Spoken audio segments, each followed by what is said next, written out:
নানা রোগে আক্রান্ত বিএনপি চেয়ারপারসন বেগম খালেদা জিয়া ফুসফুসের সংক্রমণ নিয়ে গত 23 নভেম্বর হাসপাতালে ভর্তি হন। এভারকেয়ারে চিকিৎসাধীন থাকা অবস্থায় স্বাস্থ্যের অবনতি হলে গত 27 নভেম্বর সিসিউতে নেওয়া হয় সাবেক প্রধানমন্ত্রী বেগম খালেদা জিয়াকে।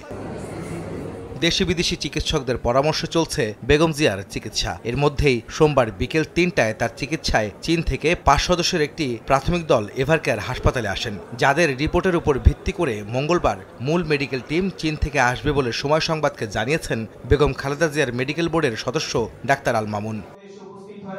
এর আগে সকালে বিএনপি মহাসচিব মির্জা ফখরুল ইসলাম আলমগীর জানান, অত্যন্ত অসুস্থ বেগম জিয়া দেশি বিদেশি চিকিৎসকদের নিবিড় পর্যবেক্ষণে আছেন। গুলশানে বিএনপি চেয়ারপারসনের কার্যালয়ে বিশিষ্ট রাজনীতিবিদ ও অর্থনীতিবিদ ডক্টর রেজা কিবরিয়ার বিএনপিতে যোগদান অনুষ্ঠানে একথা বলেন তিনি। গণতন্ত্রের আপসীন নেত্রী দেশনেত্রী বেগম খালেদা জিয়া এখন অত্যন্ত অসুস্থ, হাসপাতালে আছেন।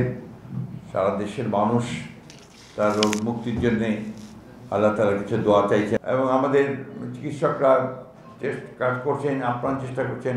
দেশি বিদেশি সমস্ত চিকিৎসকদেরকে যুক্ত রেখেই তারা চিকিৎসাটা করছেন এবং আল্লাহ তাআলার কাছে আমরা সবসময় দেশবাসী এই দোয়া করছি যে আল্লাহ তাআলা তাকে যেন সুস্থ করে দেন, তিনি সুস্থ হয়ে আমাদের মাঝে আসেন।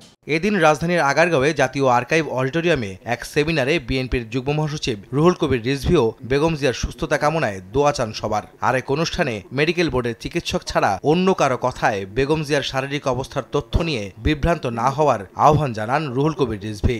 নেত্রী এখন এমন একটি জীবনের সন্ধিক্ষণে এসে উপস্থিত হয়েছেন যে আমরা প্রত্যেকেই একটি উদ্বেগ উৎকণ্ঠার মধ্যে দিন যাপন করছি। তিনি সিসিউতে আছেন। পূর্বে যে চিকিৎসাটা ওনার করে আসা হয়েছে গতকাল পরশু, সে চিকিৎসা আজও চলছে। তার জন্য অন্য যে যাই বলুক এটা কেউ যেন বিভ্রান্ত না হয়। 9 দিন ধরে হাসপাতালে ভর্তি সাবেক প্রধানমন্ত্রীর শারীরিক অবস্থার খোঁজ নিতে প্রতিদিনই রাষ্ট্র, সরকার ও বিভিন্ন রাজনৈতিক দলের নেতারা সহ তার শুভাকাঙ্ক্ষীরা ভিড় করছেন এভারকেয়ারের সামনে। আহমেদ সালেহীন, সময় সংবাদ, ঢাকা।